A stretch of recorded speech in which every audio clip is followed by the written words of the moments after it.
大家好啊，歡迎大家收睇我哋宜康最新嘅一條影片啊！嚟到3月，唔知大家會唔會覺得天氣上會有啲變化呢？其實比起早1-2個月嚟講，氣溫已經冇咁凍噶啦，地上面嘅積雪亦都開始慢慢融化。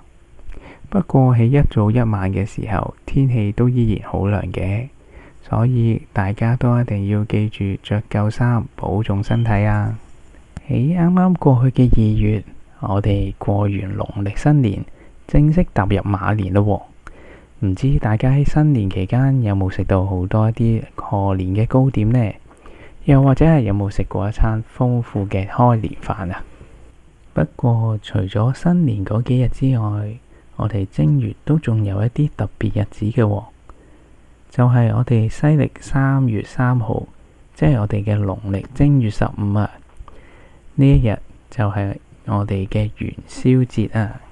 喺呢一日嘅夜晚，係農曆新年後我哋見到嘅第一個滿月啊！見到一個咁大咁圓嘅月光，我哋好多時都會同埋屋企人一齊食下湯圓，象徵住屋企人團團圓圓。除此之外，元宵節亦都有另一個名，叫做中國情人節嘅喎。因為喺傳統上，呢一晚會舉行一啲花燈大會，等一啲後生仔女可以一齊出去欣賞下花燈。另外，燈籠上邊亦都會寫上一啲謎語，等大家可以猜下燈謎，表現下自己嘅智慧啊！跟住落嚟，我哋又一齊睇下3月有邊2個中國嘅傳統節氣啊？首先，第一個就係喺3月5號嘅驚蟄啊。驚即係驚嚇嘅意思，而蟄呢就係形容緊一啲動物，佢哋因為冬天而潛藏喺泥土下邊。正所謂春雷初響，萬物復甦。呢個節氣嘅天氣開始落雨，甚至行雷。而啲雷聲就嘈醒晒潛伏喺泥土下面嘅動物，農夫亦都開始耕種㗎喇喎。不過為咗嚟緊嘅一年會有大豐收，農夫都需要驅蟲下泥土入邊嘅害蟲，所以就趁住驚蟄呢一日，傳統上啲人都會去燒下艾草，清除下一啲害蟲。而驚蟄另一個習俗，相信好多嚟自廣東或者香港嘅人都會有聽過嘅，就係打小人啦。打小人嘅目的係為咗驅除身邊會傷害自己嘅壞人，就好似農夫會驅除一啲害蟲咁樣。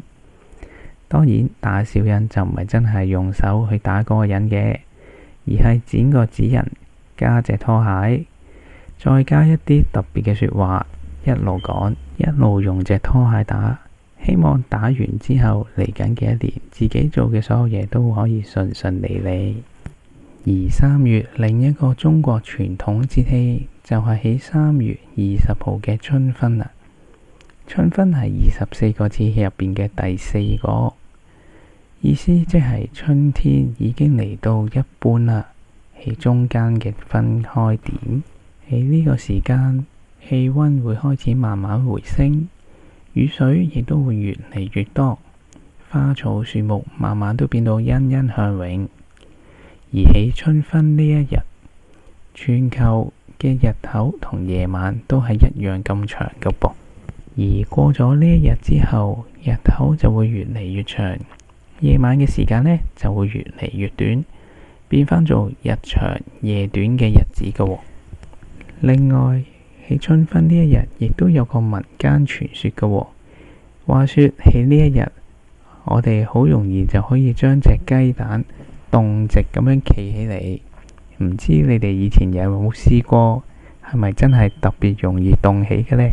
除咗24節氣，我哋3月仲有一個特別日子係需要提一提大家嘅喎，就係喺3月8號星期日啊！呢一日就係我哋轉做夏令時間嘅日子，意思即係我哋瞓醒嘅時候要將個鐘校返快1個鐘啊。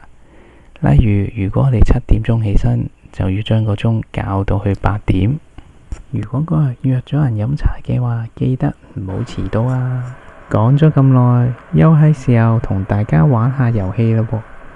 今日玩嘅遊戲就叫做記骰，大家唔知仲記唔記得骰仔其實係有6面嘅呢？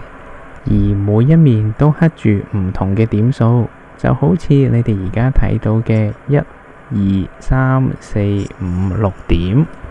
而一陣間呢，我就會俾一啲骰仔你哋睇，你哋就要幫我記住上面嘅點數係啲乜，再答返一啲問題，睇下你哋嘅記性有幾好啦。事不宜遲，我哋嚟試下玩第一條啊！第一條我俾大家睇嘅係有3粒骰仔，分別就係1、3同5點。跟住問題唔知會問啲咩呢？原來係想問大家仲記唔記得出現過乜嘢嘅點數啊？冇錯啦，就係1、3同5點啦。係咪好簡單呢？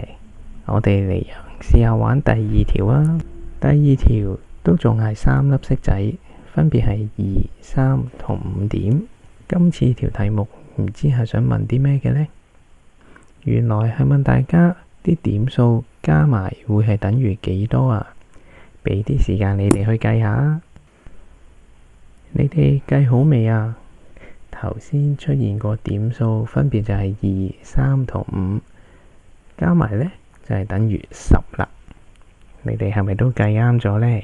我哋又試下玩下一條啊！下一條我有4粒骰仔俾大家嘅，分別就係2、2、4同埋6。唔知今次到底條題目又係問大家啲咩呢？原來係問大家到底頭先出現過幾多個4啊？你哋仲記唔記得啊？等我哋一齊嚟睇下答案啦。頭先原來出現過1次4嘅啫。好，我哋又試下再玩下一條啦。今次都依然仲係4粒骰仔，分別係1、1同2、2。唔知今次到底又會出啲乜嘢問題問大家呢？原來今次都係想知到底點數加埋會係幾多？你哋計好未啊？我哋又一齊睇下答案啦。頭先嗰4粒骰分別就係1、1同2、2，加埋就會係等於6啦。係咪好簡單呢？我哋又再玩下一條啦。今次出現嘅4粒骰分別係1、4、5同埋6。唔知今次到底又係問啲咩嘢問題呢？原來係問大家仲記唔記得點數最大嗰粒係幾多點啊？冇錯啦，就係6點啦。之後我哋又再玩下一條啊！下一條我有5粒骰仔俾大家睇啦，分別就係4、5、6、5、5。唔知今次又係諗住問大家乜嘢問題呢？原來係想知道到底出現咗幾多個5啊？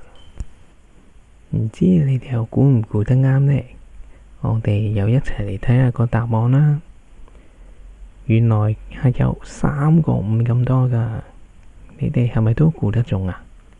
我哋又再玩下一條啦。下一條我哋依然都有5粒骰，分別就係3、3、1、1同埋2。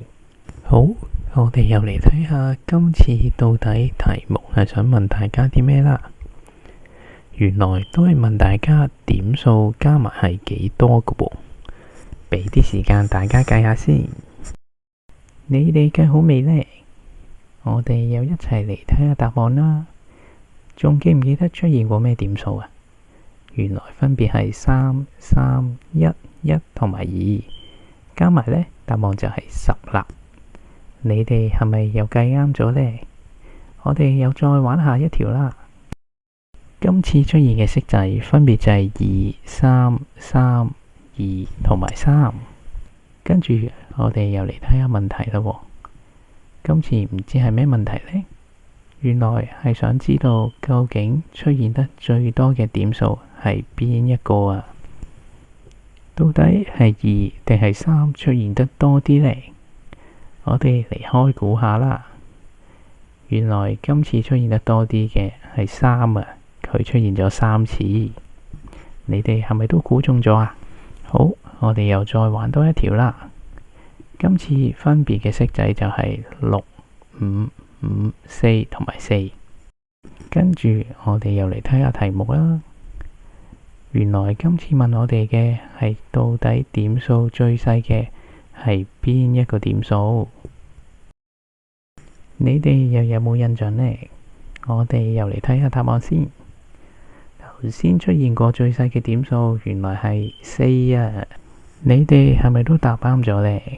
好啦，我哋又嚟到最後一條咯噃，睇下今次出現係咩點數先。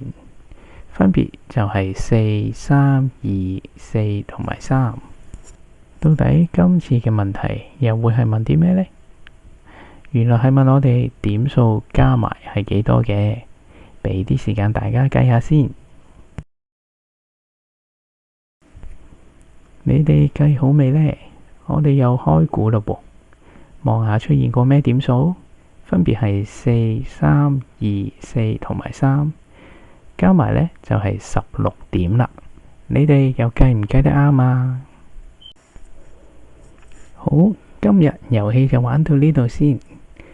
之後我哋又嚟睇下嚟緊4月到底有乜嘢特別日子啦。4月第一個禮拜嘅 weekend，我哋就發現到原來嗰個禮拜係復活節嘅假期啊。除咗小朋友可以去揾下復活蛋之外，仲有其他嘅慶祝活動㗎喎，可能會有花車巡遊啦。當然，我哋亦都可以趁住假期陪下屋企人，或者好好咁休息一下，亦都可以嘅。